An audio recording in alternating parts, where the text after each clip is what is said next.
Welcome to the last breakfast. Please enjoy the video. You need day-old bread and patience. Once you have won 2 loaves, slice or tear immediately. Place pieces on a single layer on trays and preheat the oven to 90-120 degrees C for slow moisture removal. Once the oven is ready, insert trays and leave the door slightly ajar to let steam escape. Stir every 15-20 minutes so pieces dry evenly. This prevents toasting instead of dehydrating. Make sure to watch color. Keep pieces pale, not browned, to retain neutral flavor. Once pieces are bone dry and cool, move to grinding. Use a food processor or spice grinder and pulse in short bursts. You control texture. Pulse less for coarse crumbs, more for fine or panko-like flakes. Check between pulses to avoid powder.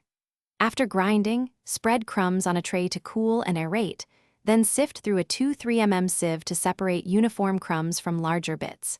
Make sure to label and measure quantities now, so storage and recipes later are consistent. You finish by packing breadcrumbs into airtight containers or vacuum bags. Pack in portion sizes you will use. For the longest shelf life, freeze at 0 degrees C or vacuum seal. This keeps flavor fresh for many months. Once stored, rotate stock using oldest first and label date. If you later find clumping or a stale smell, re-dry crumbs for 10-15 minutes at 100 degrees C, then cool and reseal. If you see mold, discard immediately to avoid contamination. Thanks for watching. If this was helpful, leave a like and consider subscribing. See you next time.